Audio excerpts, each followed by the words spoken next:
दिल्ली के आबकारी नीति मामले में पूर्व डिप्टी सीएम मनीष सिसोदिया की न्यायिक हिरासत बढ़ा दी गई है। राउस एवेन्यू कोर्ट ने मनीष सिसोदिया की न्यायिक हिरासत सीबीआई मामले में 27 अप्रैल तक और ईडी मामले में 29 अप्रैल तक हिरासत बढ़ा दी है।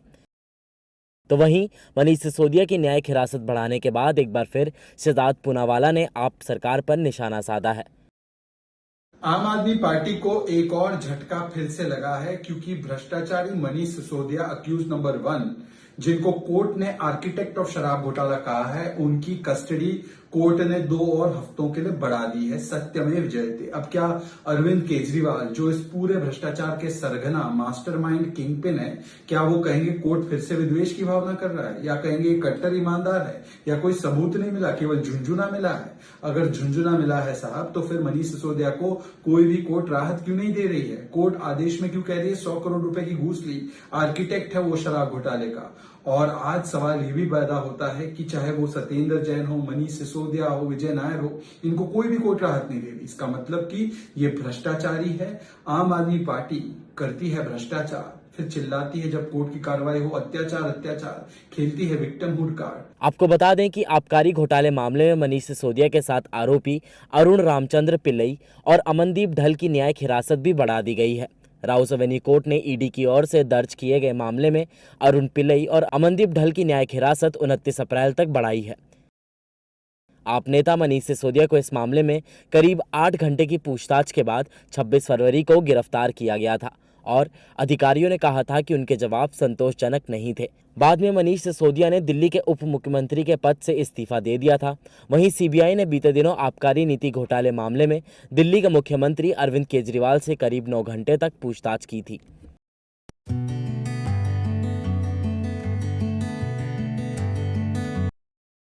मध्य प्रदेश के धार जिले से एक ऐसा मामला सामने आया है जिसे सुनकर हर कोई हैरान रह गया। दरअसल कोविड की वजह से मरा हुआ एक शख्स जिंदा होकर वापस अपने घर लौट आया है। शख्स का परिवार शनिवार को उस समय हैरान रह गया जब मरा समझा जाने वाला शख्स ने 2 साल बाद सुबह करीब 6 बजे करौंदा कला गांव में अपनी मौसी के घर का दरवाज़ा खटखटाया। शख्स की उम्र 35 साल है और उसका नाम कमलेश पाटीदार है। ये पूरा मामला तब का है जब कोरोना अपने चरम पर था। धार जिले की बदनावर तहसील में आने वाले कड़ोद कला गांव का युवक कमलेश पाटीदार कोरोना की दूसरी लहर में संक्रमित हो गया था। ऐसे में परिजनों ने उसे इलाज के लिए इंदौर में भर्ती करवाया, लेकिन बाद में उसके शरीर में खून के थक्के जमने लगे। ऐसे में परिवार के लोग उसको बड़ौदा के निजी अस्पताल में ले गए, जहां पर उसे भर्ती कराया गया, लेकिन इलाज के दौरान डॉक्टरों ने उसे मृत घोषित कर दिया। कोविड पॉजिटिव बॉडी होने से मृतक के शव को पूरी तरह पैक कर परिजनों को सौंप दिया गया। परिजनों ने भी डॉक्टर की बात को माना और अंतिम संस्कार कर दिया। इस दौरान किसी ने युवक का चेहरा नहीं देखा था। सब अपने गांव वापस लौट आए। घर पर भी अंतिम संस्कार की सभी रीतियां पूरी कर ली गई। कमलेश की पत्नी रेखाबाई अपने आप को विधवा मान चुकी थी, लेकिन 2 साल बाद पूरा मामला बदल गया। ऐसे में कमलेश के भाई का कहना है कि अब वो घर लौट आया है, लेकिन वो कहाँ रहा, कैसे जिंदा बचा, उसके साथ क्या हुआ, वो कुछ भी बोलने की स्थिति में नहीं है, क्योंकि वो डरा हुआ लग रहा है। आपको बता दें कि कमलेश सुबह 5 बजे मध्य प्रदेश परिवहन की बस से अहमदाबाद से सरदारपुर 4 लेन से उतरकर 6 किलोमीटर पैदल चलकर अपने मामा के घर बड़वेली पहुंचा था। वहीं भारत में कोविड केसेस की बात करें तो पिछले 24 घंटों में नए कोविड मामलों में मामूली गिरावट दर्ज की गई है। केंद्रीय स्वास्थ्य मंत्रालय द्वारा शनिवार को जारी आधिकारिक आंकड़ों के मुताबिक देश में बीते 24 घंटे में कोरोना वायरस संक्रमण के 9,111 नए मामले सामने आए हैं और 27 लोगों की मौत दर्ज की गई है। हालांकि एक्टिव मामलों की संख्या लगातार बढ़ती जा रही है, जिसके तहत देश में कोरोना के एक्टिव मामले 60,000 का आंकड़ा पार कर चुके हैं। ऐसे में देश में फिलहाल दैनिक संक्रमण दर 8.40 और साप्ताहिक संक्रमण दर 4.94% दर्ज किया गया है।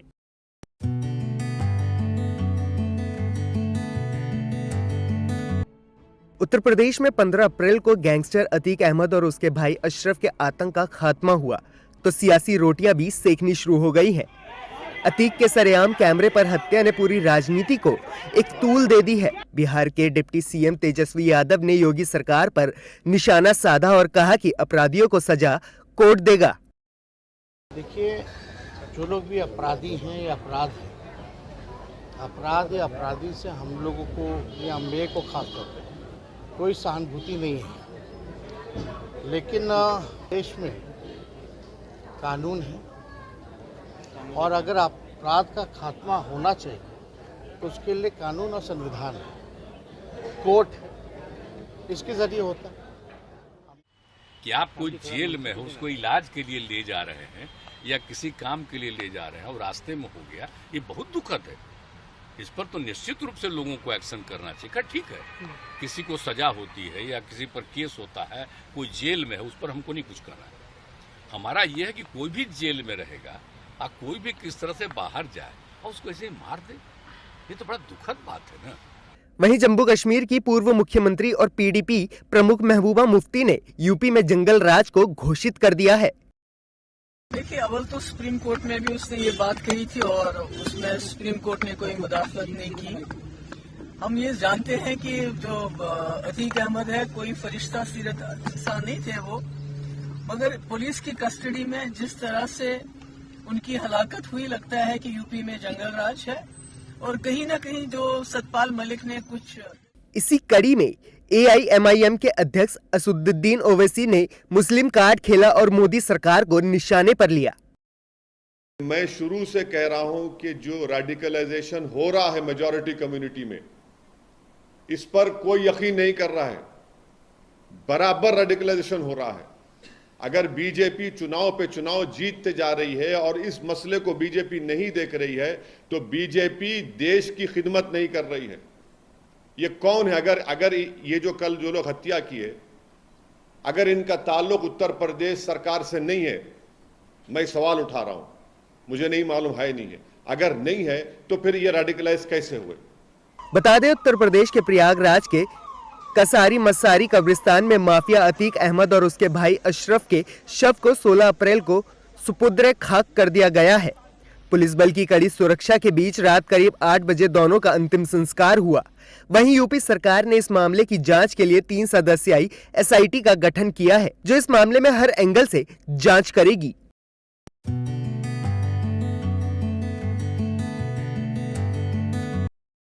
बिहार के मोतिहारी में जहरीली शराब से मरने वालों की संख्या 26 पहुंच गई है। इसके बाद मुख्यमंत्री नीतीश कुमार ने मृतकों के परिवार को 4 लाख रुपए मुआवजे के तौर पर देने का ऐलान किया है। नीतीश कुमार ने कहा कि पूर्वी चंपारण जिले के मोतिहारी में कथित जहरीली शराब के कारण हुई मौतों पर उन्हें दुख पहुंचा है। अपना बता दे और वो कह दे कि साहब हम लोग शराबबंदी के पक्ष में हैं और जहरीला शराब पिए हैं, ये दुख की बात है और हम लोग भी प्रेरित लोगों को करेंगे कि मत पियो। ये कहते हुए वो अपना भेज देगा कि हम लोगों को तकलीफ है, तो हम लोग बिल्कुल सरकार की तरफ से उसके परिवार को हम सोच लिए हैं कि हम 4 लाख रुपया उसको हम मदद कर, सीएम रिलीफ फंड से हम कर देंगे मदद। वहीं बीजेपी नेता संजय जायसवाल ने अस्पताल में पीड़ितों से मुलाकात की और राज्य सरकार को घेरा। यह पूरा का पूरा जहरीली शराब के तंत्र को प्रशासन का सहयोग हासिल है, वरना अगर कोई जहरीली शराब से मृत्यु हो रही है, कोई जहरीली शराब बेचता है, तो उसको बचाने के लिए एक प्रशासन क्यों परेशान है। तो उधर नेता प्रतिपक्ष विजय सिन्हा ने भी पीड़ित परिवारों से मुलाकात कर नीतीश सरकार पर निशाना साधा। बंदी है तो कैसे जहरीली शराब लोगों को आपूर्ति हो रहा है, इसे कब रोका जाएगा? जब सत्ता के संरक्षण में शराब का पूरा कारोबार और नेटवर्क चल रहा हो तो सरकार को इसे रोकने की उम्मीद करना बेईमानी है। आज सरकार की मुख्यमंत्री जी तो प्रधानमंत्री पद का सपना देखते देखते राजकाज को भूल गए हैं। जिम्मेवारी का एहसास करिए, मुख्यमंत्री जी से रोकने का आप प्रयास करिए। बता दें, इस मामले में 5 केस दर्ज किए जा चुके हैं। 25 लोगों को अब तक गिरफ्तार किया जा चुका है। अवैध शराब के धंधे में लिप्त 103 लोगों की गिरफ्तारियां हो चुकी हैं। लापरवाही बरतने के लिए 5 थाना अध्यक्षों को भी सस्पेंड किया गया है।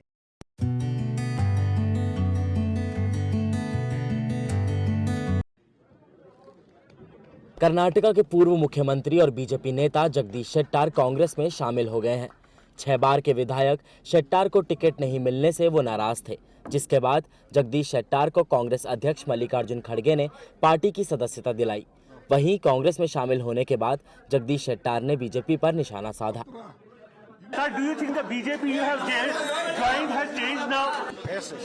Now, here, what BJP, last few months, there is a humiliation I suffered, and self-respect is damaged, and so many things happened, ill treatment.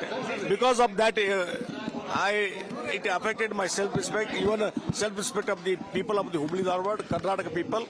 And there is a lot of call from all the corner of the Karnataka. So with all respect, I quit the party and I will work for the Congress. We already believe in a party first, persons next. But here in Karnataka, some people taken the charge of the BJP. They taken as it is a property of their self property. So to protest that also.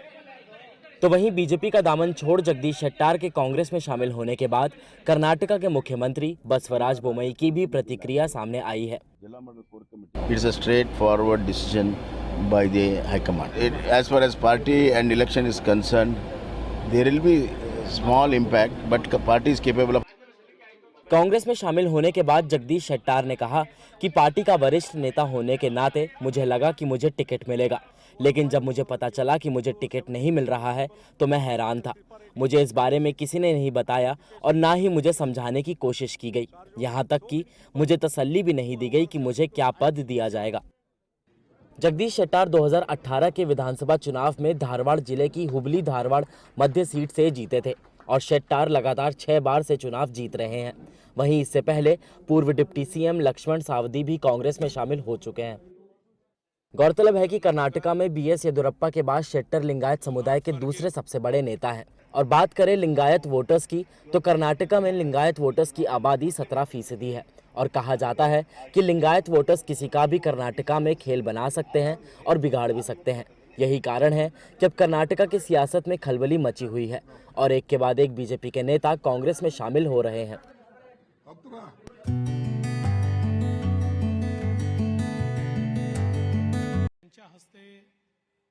Mumbai के खारघर में रविवार को महाराष्ट्र भूषण पुरस्कार समारोह के दौरान दर्दनाक हादसा हो गया।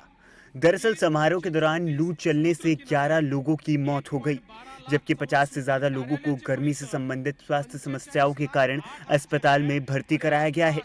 दरअसल इस कार्यक्रम में मुख्य अतिथि के तौर पर गृह मंत्री अमित शाह मौजूद थे। उनके साथ मुख्यमंत्री एकनाथ शिंदे, उप मुख्यमंत्री देवेंद्र फडणवीस समेत कई दिग्गज नेता भी शामिल थे। ऐसे में महाराष्ट्र के मुख्यमंत्री एकनाथ शिंदे ने एमजीएम अस्पताल का दौरा किया, जहां मरीजों का इलाज किया जा रहा है। 7 मृतकों के परिजनों को 5 लाख रुपए मुआवजा देने की घोषणा भी की है। बहुत ही सभी लोगों को एक शॉकिंग ये दुर्घटना है। लाखों लोग यहाँ पर आए कार्यक्रम में और कार्यक्रम भी उसका नियोजन जो हुआ था वो नियोजन में सभी लोगों ने सहयोग किया था, कार्यक्रम भी हो गया, लेकिन आखिर में ये दुर्घटना हुई है। जो मृतक है उनके परिवार को सरकार की तरफ से 5 लाख रुपया मदद देने का निर्णय हुआ है और जो जिनके ऊपर इलाज शुरू है उनसे मैं खुद मिला हूं, उनसे मैंने बातचीत की है। वहीं दूसरी तरफ इस घटना पर सियासत भी शुरू हो गई है। तमाम विपक्षी पार्टियां अमित शाह और महाराष्ट्र सरकार को घेर रही हैं। कांग्रेस नेता रितु चौधरी ने अपने ट्वीट में लिखा है कि रैली को अमित शाह ने संबोधित किया था। लोगों को कड़ी धूप में बैठने को मजबूर किया गया, उनको पानी तक नहीं दिया गया। वहीं कांग्रेस नेता इमरान प्रतापगढ़ी ने लिखा है कि भाजपा बताए कि इन मौतों की जिम्मेदारी किसकी है, महाराष्ट्र भाजपा की या मुख्य अतिथि अमित शाह की। वहीं महाराष्ट्र के पूर्व सीएम उद्धव ठाकरे और एनसीपी नेता अजीत पवार अस्पताल पहुंचे और हालात का जायजा लिया। ये देते हुए जो टाइम पुरस्कार देने के लिए उन्होंने तय किया था वो दोपहर का था। अब सबको मालूम है अप्रैल मई महीने में गर्मी बहुत ज़्यादा रहती है। कोई यहाँ आने के बाद हम जब पेशेंट को मिले, उद्धव ठाकरे साहब, मैं, आदित्य जी, बाकी सब लोग खासदार थे, अरविंद सावंत और विनायक राउत साहब, तब उन्होंने बताया पेशेंट लोगों ने कि दोपहर का समय था, धूप बहुत थी और उसमें बहुत लोगों को तकलीफ शुरू हुई कि महाराष्ट्र में सरकार की मौजूदगी में सरकारी कार्यक्रम में सरकारी लापरवाही से 11 लोगों की दर्दनाक मौत हुई है। हम भारतीय राष्ट्रीय कांग्रेस की तरफ से शोक संवेदना व्यक्त करते हैं और ये मांग करते हैं कि सरकार बिना किसी लापरवाही के, बिना किसी बहानेबाजी के, बिना किसी आनाकानी के इसकी जिम्मेवारी ले और कुछ सवालों का जवाब दे कि जब एक सरकारी कार्यक्रम किया जा रहा था, सरकार के तमाम बड़े अधिकारी और मंत्री वहां मौजूद थे, तो इतनी बड़ी चूक, इतनी बड़ी लापरवाही कैसे हो गई। वहीं आप नेता नरेश बाल्यान ने आरोप लगाया है कि भाजपा को सिर्फ सत्ता से मतलब है, आप मर जाओ ऐसे ही तो भी उन्हें कोई फर्क नहीं पड़ता। वहीं आरजेडी ने लिखा है कि 11 से ज्यादा लोगों की मौत के बावजूद पीएम मोदी और अमित शाह ने मृतकों के लिए 2 शब्द नहीं लिखे या बोले। हीट स्ट्रोक की वजह से तकरीबन सैकड़ों लोग बीमार हो गए। 24 लोगों को अस्पताल में भर्ती कराया गया है। इनमें से 2 का इलाज आईसीयू में चल रहा है। लोगों की मौत की वजह गर्मी बताई जा रही है, लेकिन घटनास्थल पर बदइंतजामी को लेकर भी सवाल उठाए जा रहे हैं। हजारों लोग कई घंटे तक तेज धूप के नीचे खड़े थे। कई लोगों ने डिहाइड्रेशन और बेहोशी की शिकायत की। बताया जा रहा है कि आयोजन में महाराष्ट्र के दूर दराज के इलाकों से लोग पहुंचे थे। इसके अलावा मध्य प्रदेश, कर्नाटक और गुजरात से भी लोग आए थे। Bell icon. Never miss an update.